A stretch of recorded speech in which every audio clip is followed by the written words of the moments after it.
لبيك لا شريك لك لبيك. السلام علیکم ورحمۃ اللہ وبرکاتہ. الحمد للہ رب العالمین والصلاة والسلام على حبیبہ سید الانبیاء واشرف المرسلین وعلى آلہ الطیبین الطاہرین واصحابہ الاکرمین الافضلین وعلى من احبهم وتبعهم بإحسان الى يوم الدین. اما بعد، فقال الله سبحانه وتعالى في كلامه العظيم: اعوذ بالله من الشيطان الرجيم، بسم الله الرحمن الرحيم. لن ينال الله لحومها ولا دماؤها ولكن يناله التقوى منكم. صدق اللہ مولانا العظیم. حضرات گرامی، اللہ بزرگ و برتر کا ارشاد مبارک ہے: لن ینال اللہ لحومها ولا دماؤها ولكن ینالہ التقوی منکم. ہرگز قربانی کے جانوروں کا گوشت اللہ کی بارگاہ میں پہنچتا ہے اور نہ اس کا خون اللہ تعالیٰ کی بارگاہ میں پہنچتا ہے. لن ینال اللہ لحومها ولا دماؤها. اس حقیقت کو اچھی طرح ذہن نشین کر لو کہ جن جانوروں کو تم اللہ کے نام پر ذبح کرتے ہو، ان جانوروں کا خون بھی بہہ جاتا ہے، گوشت تمہارے استعمال میں آتا ہے، یہ دونوں بھی اللہ کی بارگاہ میں نہیں پہنچتے. ولیکن ینالہ التقوی منکم. لیکن تمہارے دل میں جو اللہ کا خوف ہے اور تمہارے اندر جو پرہیزگاری کا جذبہ ہے، اس عمل کے پیچھے تمہارے اندر جو روحانیت کار فرما ہے کہ اللہ کو ہم راضی کریں، اس کے رسول علیہ السلام کے طریقے پر چلیں، تو تمہارا یہ پرہیزگاری کا جذبہ اللہ کے پاس قبولیت کا مقام پا لیتا ہے. تو اس کا مطلب کیا ہوا کہ انسان اپنی خواہش کو اللہ اس کے رسول علیہ السلام کے مرضی کے مطابق اگر پوری کرے، اپنی مرضی اور اپنی خواہش کو اللہ کی مرضی اور اللہ کے منشے کے تابع کر لے، تو یہ اس کے لیے کامیابی کی بات ہے. عام طور پر قربانی کے سلسلے میں ہمارے ذہنوں میں الگ الگ تصورات بھی ہوتے ہیں، الگ الگ خیالات بھی ہوتے ہیں، لیکن اسلامی نقطہ نظر کیا ہے؟ اللہ قرآن مجید میں فرما رہا ہے: فَصَلِّ لِرَبِّكَ وَانْحَرْ. تو تم اپنے رب کے لیے نماز پڑھو اور قربانی دو. تو نماز بھی اللہ کے لیے پڑھنی ہے اور قربانی بھی اللہ کے لیے دینی ہے. اس میں کوئی اپنی غرض ہو، نہ کوئی اپنا مقصد ہو، نہ کوئی اپنے لیے منفعت ہو. تو پھر اب ایک بات سمجھنے کی ہے کہ ایک انسان سال ہر سال تک، جب تک اللہ اس کو دنیا میں زندہ رکھتا ہے، صاحب نصاب ہو تو قربانی ادا کرتا جاتا ہے، اور اس کے دن مقرر ہے، اس کے لیے جانور مقرر ہے، اس کے لیے طریقہ مقرر ہے. تو پھر اس کے پیچھے کیا حکمت ہے، کیا راز ہے کہ بھئی مخصوص دنوں کے اندر 10، 11، 12 تاریخ یا دیگر علماء کی تحقیق کے مطابق ایک دن اور بھی اضافی ہوتا ہے. تو یہ جو ایام قربانی مقرر کیے گئے ہیں، اس کے اندر دمبا مقرر کیا گیا ہے، اس کی عمر مقرر کر دی گئی ہے کہ دمبا ہو تو کتنی عمر کا ہونا چاہیے، بکری ہو تو کتنی عمر کی ہونی چاہیے، اونٹ ہو تو کتنی عمر کا ہونا چاہیے. تو یہ جانوروں کی عمریں متعین کر دی گئی ہے، ان کے صفات متعین کیے گئے کہ عیب دار نہیں ہونا چاہیے، عیب سے پاک ہونا چاہیے. بڑا جانور ہے، اونٹ ہے تو 5 سال کا ہونا چاہیے، اور اگر بکرا ہے یا بکری ہے تو 1 سال مکمل ہونا ضروری ہے. اور اگر دمبا ہے اور اتنا صحت مند اور فربا ہے تو اس کا 6 سال کی عمر کا بھی ہے، 6 ماہ کی عمر کا بھی ہے، لیکن دکھنے میں 1 سال کے برابر نظر آ رہا ہے تو کافی ہے. تو یہ ساری باتیں انسان کے لیے ایک ذہن و فکر میں دعوت اور تحریک پیدا کرتی ہے کہ یہ ہمیں کیوں کروایا جا رہا ہے. تو اللہ فرما رہا ہے: اے بندو، یہ عمل کے پیچھے اسپرٹ جو ہے وہ ہے اللہ کے پرہیزگاری کا جذبہ، اللہ سے تعلق کا جذبہ، خشیت ربانی کا جذبہ. دیکھو یہ سنت خلیلی کو تم زندہ کر رہے ہو. اور نبی کریم علیہ الصلوۃ والسلام سے صحابہ نے بھی دریافت کیا تھا کہ یا رسول اللہ ما هذه الاضاحی، اے اللہ کے رسول صلی اللہ علیہ وسلم یہ قربانیاں کیا ہے؟ ارشاد فرمایا ہی سنت ابیکم ابراہیم علیہ السلام، یہ تمہارے والد حضرت ابراہیم علیہ السلام کی سنت ہے۔ تو پھر پوچھا فما لنا فیہا یا رسول اللہ، یا رسول اللہ اس میں ہمارے لیے کیا اجر ہے؟ قال بکل شعرۃ حسنۃ، ارشاد فرمایا ہر بال کے بدلے ایک نیکی عطا کی جائے گی، چھوٹا سا بال بھی ہوگا تو نیکی عظیم عطا کی جائے گی۔ قالوا فالصوف یا رسول اللہ، پھر عرض کیا حضور یہ اون کے بارے میں کیا فرماتے ہیں؟ دمبے کے اوپر جو بال ہوتے ہیں اون، فرمایا بکل شعرۃ من الصوف حسنۃ، وہ جو اون ہے اس میں سے بھی ہر رونگٹے کے بدلے ہر اون کے بدلے ایک عظیم نیکی عطا کی جاتی ہے۔ تو آپ دیکھیے جانور ذبح ہو رہا ہے اللہ کے نام پر، گوشت بندہ کھا رہا ہے، اپنے دوستوں میں تقسیم کر رہا ہے، اپنے پڑوسیوں کو تقسیم کر رہا ہے، پڑوسیوں کو دے رہا ہے، ہمسایوں کو دے رہا ہے، دیگر غربا حاجت مندوں کو دے رہا ہے۔ تو ایک مخصوص طریقے پر جانور ذبح کر کے ہی کیسے اللہ کا قرب اس کو مل رہا ہے؟ تو یہی سمجھانا ہے کہ دیکھو تم اپنے ارادے کو، اپنے منشے کو اللہ اس کے رسول کے ارادے اور منشے کے تابع کر کے دیکھو۔ ہمارا حکم کیا ہے کہ ہم چاہتے ہیں کہ لوگوں کو فائدہ پہنچے تمہارے وجود سے۔ تمہارا وجود صرف تمہاری اپنی ذات کے لیے نہیں ہے، تم دنیا میں دوسروں کے لیے بھی فائدہ مند بنو، نفع بخش بنو، کام آنے والے بنو۔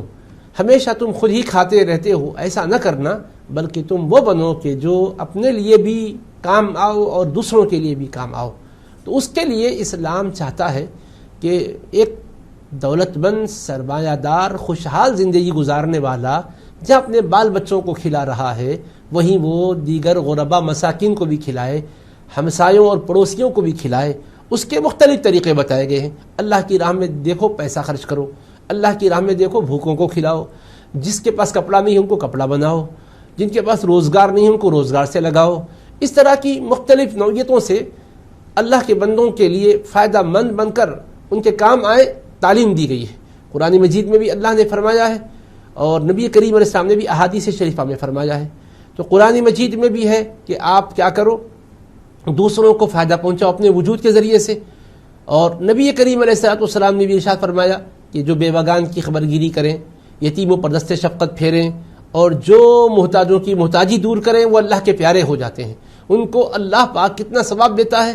نبی کریم علیہ السلام فرماتے الساعی علی الارملۃ والمسکین کالمجاہد فی سبیل اللہ وکالصائم لا یفطر وکالقائم لا یفطر او کما قال علیہ الصلاۃ والسلام، یعنی جو کسی بیوہ کی خبرگیری کرے، جو کسی مسکین کی مسکینی کو دور کرے، جو کسی یتیم پر شفقت اور مہربانی کرے، اس کو اللہ تبارک و تعالی اللہ کی راہ میں جد و جہد کرنے والے کا اجر و ثواب عطا فرماتا ہے، اور اس کو اللہ تبارک و تعالی رات بھر قیام کرنے والے کے برابر اجر و ثواب عطا فرماتا ہے، اس کو اللہ تعالی مسلسل روزہ رکھنے والے کے برابر اجر و ثواب عطا فرماتا ہے۔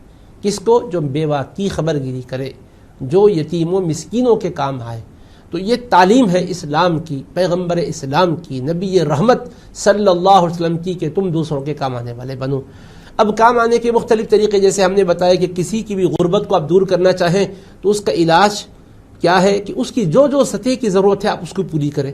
بھوکا ہو تو کھلائیے، پیسوں کی ضرورت ہو تو پیسے دیجئے، کپڑا اور لباس کی ضرورت ہو تو کپڑا اور لباس کا بندوبست کیجئے، یا آپ کے بول سے اس کا کام بن سکتا ہے تو اپنے 4 جملے زبان سے نکالیے، 2 بول ادا کیجئے، اور وہ بیچارے کے لیے آپ ہمدردی کا مظاہرہ کیجئے۔ یہ ہے تعلیم۔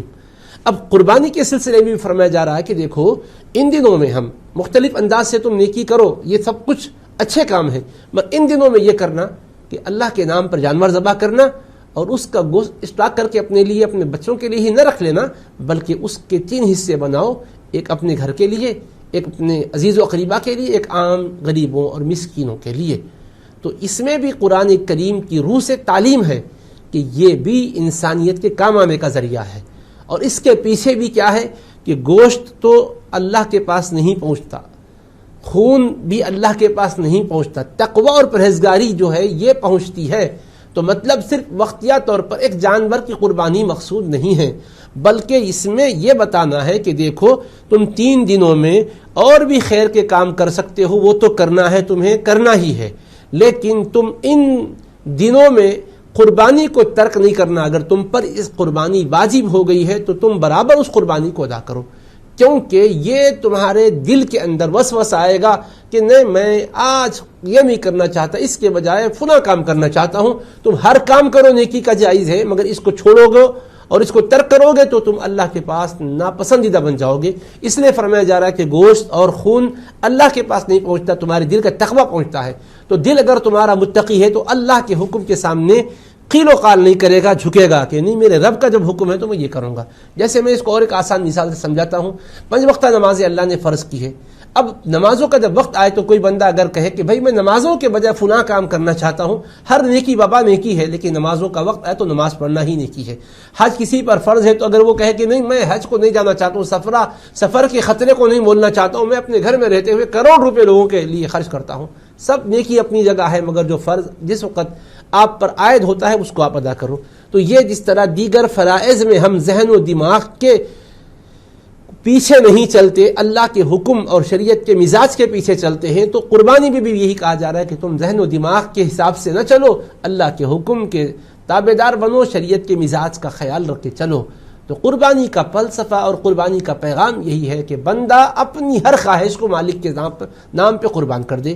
اور حضرت نبی پاک علیہ السلام نے کیا فرمایا کہ یہ تمہارے والد حضرت ابراہیم علیہ السلام کی سنت ہے. حضرت ابراہیم علیہ السلام کو اللہ نے حکم دیا تھا تو آپ نے اللہ کے ہر حکم کو پورا کیا.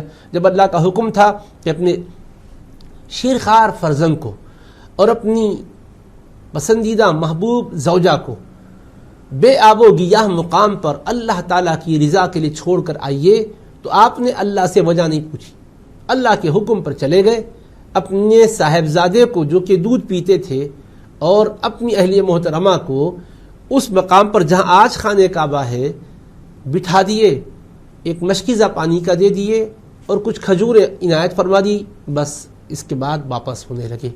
حضرت اسماعیل علیہ السلام ابھی تو شیرخوار ہیں. حضرت ہاجر نے حضرت ابراہیم خلیل اللہ علیہ السلام سے پوچھا آپ ایسی وادی میں جہاں کوئی ہمارا مونس و غمگسار نہیں ہے، کوئی ہمدم و ہمساز نہیں ہے، آپ چھوڑے جا رہے ہیں. تو حضرت خلیل علیہ السلام نے کچھ جواب نہ دیا. حضرت بی بی ہاجرہ نے خود ہی فرمایا اللہ امرک بہذا، کیا اللہ نے آپ کو اس کا حکم فرمایا ہے؟ تب آپ نے سر انور سے اشارہ کیا ہاں. تو حضرت ہاجرہ نے بہت ہی اطمینان کی کیفیت میں فرمایا اذن لا یضیعنا، تب تو وہ ہمیں ضائع نہیں فرمائے گا. تو آپ دیکھیں قربانی کے پیچھے روح کیا ہے کہ حضرت ابراہیم علیہ السلام کو بظاہر ایسا حکم ملا جو عقل کے خلاف پڑ رہا تھا، مگر انہوں نے عقل کو بیچ میں نہیں لایا، حکم کو پورا کرنے کے لیے پہنچے اور اپنی اہلیہ محترمہ کو وہاں اتارے، صاحبزادے کو وہاں اتارے، واپس آ رہے ہیں اور پوچھنے پر بھی کہتے ہیں کہ ہاں اللہ کا حکم ہے، اشارے سے کہا کہ ہاں یہی اللہ کا حکم ہے. تو بی بی ہاجرہ بھی یہ نہیں پوچھتے کہ اللہ ایسا کیسا حکم دیا کہ آپ کی زوجہ ہوں میں، آپ کا چھوٹا بیٹا ہے، کیسے جنگل میں چھوڑ کے جاؤ؟ کہا آپ پیغمبر ہیں، اللہ سے دعا تو کیجئے گا. نہیں کہا. اللہ کا نام جب آتا ہے تو اللہ کے ماننے والے کا سر جھک جاتا ہے، وجہ اور سبب کے پیچھے نہیں جاتا، سر جھکا لی. کہا آپ بے فکر جائیے، اب اطمینان ہو گیا کہ اللہ ہماری حفاظت کرے گا. ویسا ہی ہوا کہ آپ سوچئے گا آج پوری دنیا کشا کشا خانہ کعبہ کی طرف جاتی ہے، کیا وہ مقام پہلے اسی طرح سے آباد تھا؟ اس مقام پر کیا کوئی انسان رہتے بستے تھے؟ کچھ نہیں تھے، کوئی آبادی نہیں تھی. مگر حضرت اسماعیل اور حضرت ہاجرہ کی برکت دیکھیے، انہوں نے اللہ کے سامنے سر جھکایا، اللہ نے ان کی اداؤں کو آج اپنانے کے لیے پوری دنیا کو پابند کر دیا. آپ دیکھیے کون سا زمزم پی رہے ہیں آپ، جو زمزم یادگار ہے حضرت اسماعیل علیہ السلام کی. حضرت اسماعیل کو پیاس لگی اور وہ پیاس سے جب مضطرب ہوئے تو حضرت ہاجرہ علی نبینا و علیہ السلام نے کیا کیا؟ ان کے لیے پانی کی تلاش میں صفا اور مروہ دونوں پہاڑیوں پہ چڑھ گئی. صفا پر چڑھی، چاروں طرف نگاہ دوڑائی، کوئی شاید پانی کا پتہ چلے لیکن پتہ نہ چلا. پھر صفا سے اتری، مروہ کی طرف جانے لگی اور بیچ کا حصہ ایسا آ گیا جو نشیبی تھا، جہاں سے حضرت اسماعیل دکھائی نہ دیتے تھے. تیز دوڑیں اور پھر باقی حصے پر سے وہ نظر آ رہے تھے، وہاں سے معمولی چال میں چلیں اور مروہ پر چڑھ کر چاروں طرف نگاہ دوڑائی. کوئی شاید پتہ چلے پانی کا، کوئی انسانیت کا کوئی اندازہ ہو جائے، کہیں سے کوئی پرندے اڑے تو یہ پتہ چلتا ہے کہ یہ پانی کے مقام سے اڑتے ہیں، مگر کوئی پتہ نہ چلا. پھر آپ مروہ سے صفا کی طرف آئے. اس طرح یہ پھیرے پھر رہی تھی. 7واں پھیرا مروہ پر مکمل ہوا تھا کہ انہوں نے دیکھا کہ جہاں حضرت اسماعیل علیہ السلام لیٹے ہوئے ہیں، جہاں وہ ایڑیاں رگڑ رہے ہیں، اللہ نے ان کی ایڑیوں کی رگڑ سے اور ایک فرشتے کے بازو کے مس کرنے سے پانی کا چشمہ جاری کر دیا، اور وہ جیسا ہی پانی کے ابلنے کے انداز کو دیکھی فوری آئیں اور اس کو جو ہے ایک بند کرنا شروع کیا، چاروں طرف سے اس کو محصور کرنا شروع کیا، اور اس کو کہا زم زم، رک جا، ٹھہر جا۔ وہ بہتا ہوا پانی اسی جگہ محصور ہو گیا، اور وہ مبارک پانی یادگار ہے کہ دیکھو جب حضرت اسماعیل اور حضرت ہاجرہ کو پانی کی ضرورت پیش آئی، اللہ کے نام پر جنہوں نے اپنے آپ کو قربان کرنے کا تہیہ کر لیا، اللہ نے انہیں پیاسا نہیں مارا، ان کے لیے وہ پانی نکالا۔ آج ساری دنیا جس کو برکت کے لیے پی رہی ہے، اور اس کی عظمت کا یہ عالم ہے۔ میرے آقا محمد رسول اللہ صلی اللہ علیہ وسلم فرماتے ہیں ماء زمزم لما شرب لہ، زمزم کا پانی ہر اس مقصد کے لیے جس کی خاطر وہ پیا جائے۔ تو میں یہ بتلانا چاہتا ہوں کہ پیغام کیا ہے یہ قربانی کے پیچھے، عید ہمیں کیا سبق اور درس دینے کے لیے آتی ہے، ذرا غور کیجئے گا۔ خالی ایک بات سامنے آئی اور گزر گئی کہہ کر آپ نہ اس کو لیجئے گا، بلکہ گہرائی میں اتریے گا کہ کیا اس کے پیچھے فلسفہ ہے۔ انہوں نے قربان کی، اللہ نے ان کے نام کو باقی رکھا، ان کی یادگار کو باقی رکھا۔ آج آپ صفا مروہ پر سعی کر رہے ہیں، بتاؤ کس کی یادگار ہے وہ؟ حضرت ہاجرہ دوڑی تھی، ایک کام کے لیے دوڑی تھی، آج وہ مقصد تو نہیں رہا، مگر خدا کو وہ پیاری بندی کی ادا پسند آئی، فرمایا جب بھی تم حج اور عمرے کو آؤ گے میں دوڑاؤں گا تمہیں یہاں سے، چکر لگانے کے لیے حکم فرماؤں گا۔ اور اچھا وہ گرین لیٹروں کے بیچ میں تیز دوڑنا ہے مردوں کو، کیوں تیز دوڑ رہے ہیں بھائی؟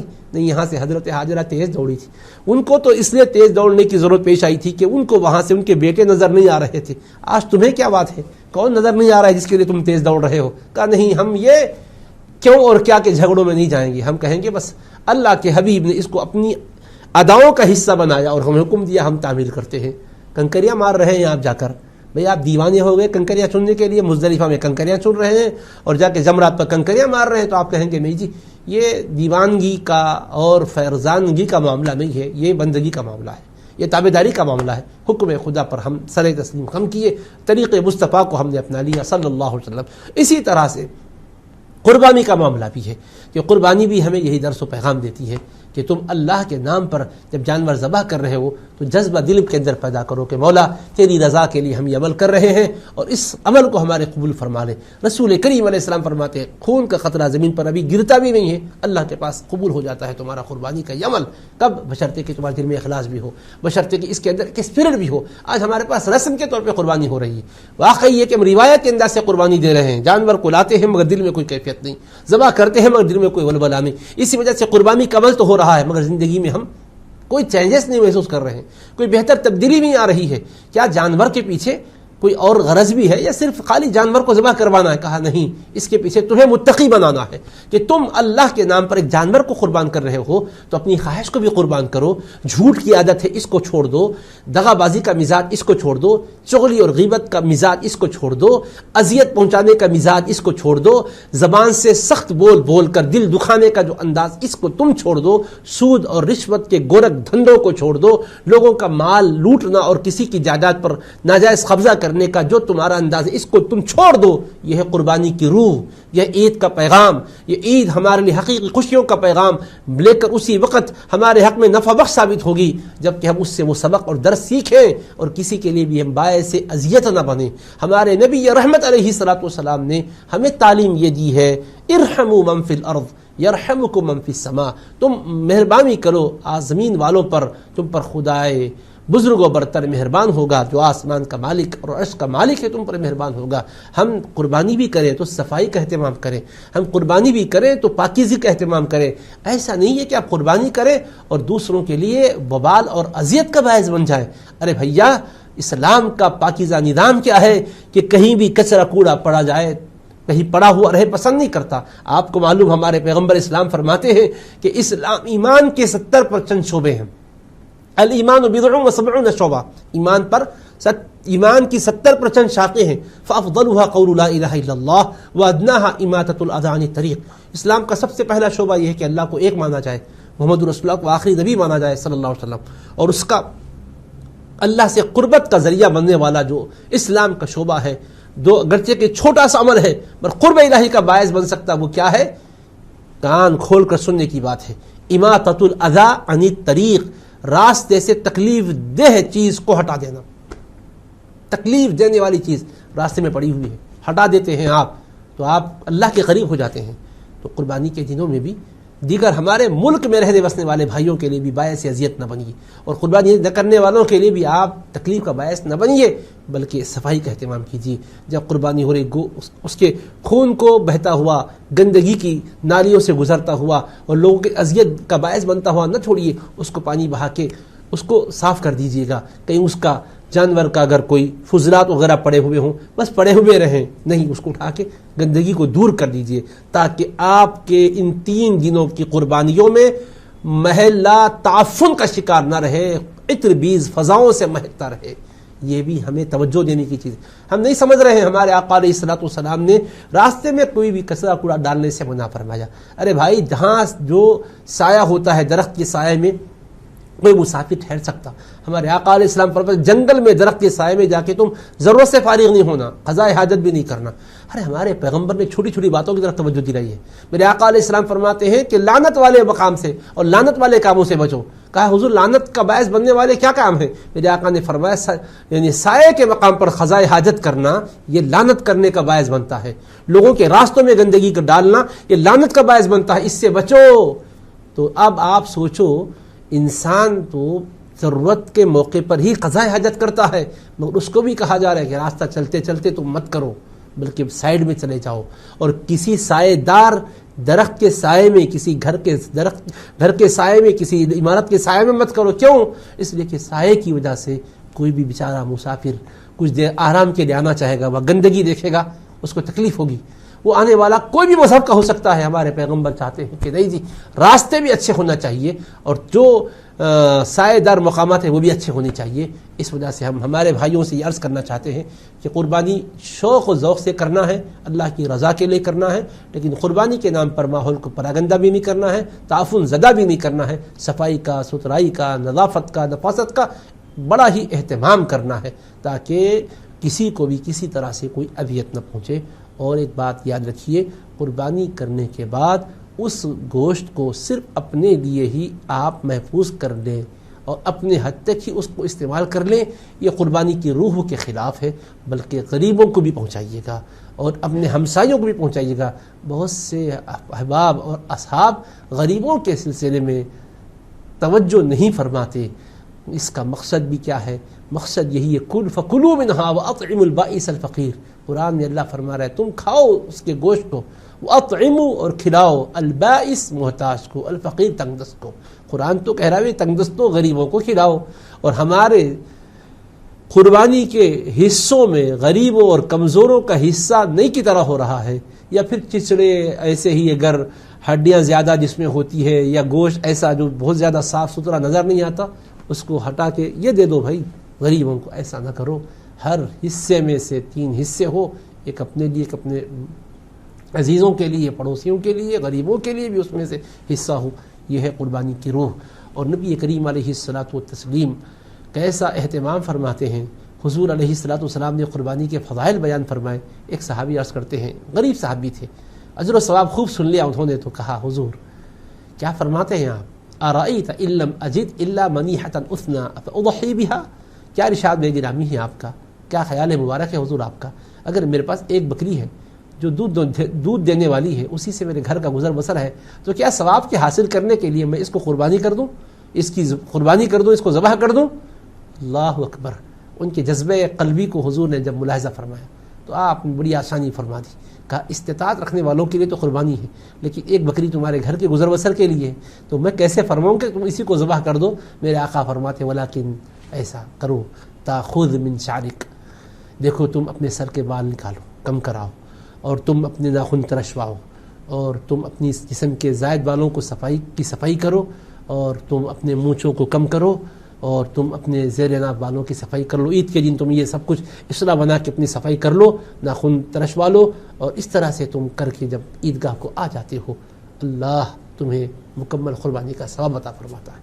ایک غریب پرور پیغمبر نے ایک غریب کے لیے قربانی کا جانور مہیا نہ ہونے کی صورت میں جسم کے زائد بالوں کی صفائی، ناخن ترشوانا، اور اپنے آپ کو پاک صاف کر کے نماز کے لیے اپنے کو پیش کر دینا. اس کو حضور علیہ السلام نے فرمایا فَتِلْكَ تَمَامُ اُضْحِيَّتِكَ عِنْدَ اللَّهِ، تمہاری یہ مکمل قربانی ہوگی، اللہ کے پاس ثواب ملے گا. تو مطلب یہ بھی نہیں کہ آپ کے پاس قربانی کے جانور ہیں تو آپ ہی ثواب کے حقدار ہیں. غریب بندہ بھی صرف جسم کی صفائی کر کے نماز پڑھ لیتا ہے تو قربانی کا ثواب پا لیتا ہے. اور امام الانبیاء علیہ السلام کا کیسا احسان ہے، سوچئے آپ. حضور علیہ السلام نے 2 دمبوں کی قربانی دی. ایک کو تو آپ نے اپنی طرف سے ذبح کیا، دوسرا دمبا حضور ذبح کر کے کہتے فرماتے ہیں اللہ کی بارگاہ میں کہ بار الہ، یہ میرے ان امتیوں کی طرف سے ہے جو قربانی نہیں دے سکتے. قیامت تک آنے والی امت کی طرف سے حضور نے قربانی دی اور اپنے چاہنے والے امتیوں کو بتلایا کہ تم نہ صرف یہ کہ گوشت کی تقسیم میں ان کا خیال کرو، اللہ نے تمہیں دولت دی ہے، ایک آدھ قربانی کا جانور کسی اپنے غریب بھائی کے گھر بھی بھیج دو. ایک کمپلیٹ جانور. آپ دیکھو حضور ایک جانور ذبح کر کے اللہ کی بارگاہ میں عرض کرتے مولا یہ میرے ان امتیوں کی طرف سے ہے جو کہ قربانی نہیں دے سکتے. تو ایک معنی میں سوچو، غریب آدمی اگرچہ کہ قربانی نہیں دے سک رہا ہے مگر غریب پرور پیغمبر نے اجر و ثواب میں اس کو شریک فرما لیا ہے. حضور جانتے ہیں کہ ایسے غریب آئیں گے جن کے پاس یہ چیز نہیں رہے گی تو ان کو بھی حضور علیہ السلام نے اجر و ثواب سے محروم نہیں رکھا ہے، اجر و ثواب میں شریک فرمایا ہے. اس لیے امت کے سرمایہ دار جہاں اپنی قربانیاں دے رہے اپنے حبیب علیہ السلام کی طرف سے بھی قربانی بطور ہدیہ پیش کریں تو انشاءاللہ بے حد اجر و ثواب پائیں گے. تو بہرحال خلوص اور محبت کی فضا ہونی چاہیے، الفت و چاہت کا اظہار ہونا چاہیے. اور کسی سے بھی کوئی اگر آپ کو اگر ناراضگی ہو گئی ہے تو دلوں کو صاف کرنا چاہیے، اخوت و ہمدردی کے ساتھ، پیار و محبت کے ساتھ اپنے ملک کو امن و سلامتی کا گہوارہ بنائیے، کڑواہٹوں کو مٹائیے، چاہتوں کی بھرمار کیجیے گا. اس سے ہمارا ملک کا نام بھی روشن ہوگا جرید عالم میں اور ہمارا بھی نام چمکے گا افق پر. میں اسی پیغام کے ساتھ اجازت چاہتا ہوں اور دعا کرتا ہوں بار الہ حقیقت میں اس عید کو تو ہمارے حق میں باعث مسرت و ازدیاد شادمانی بنا دے اور قربانیوں کو، ہماری طاعتوں کو، عبادتوں کو قبول فرما اور ہمارے لیے اور ہمارے ملک کے لیے اس کو خیر کا، رحمت کا ذریعہ بنا اور تمام جہاں کے لیے اس کو خیر و برکت کا ذریعہ بنا. والسلام علیکم ورحمۃ اللہ وبرکاتہ وصلی اللہ تعالی علی خیر خلقہ سیدنا محمد وآلہ وصحبہ اجمعین والحمد للہ رب العالمین.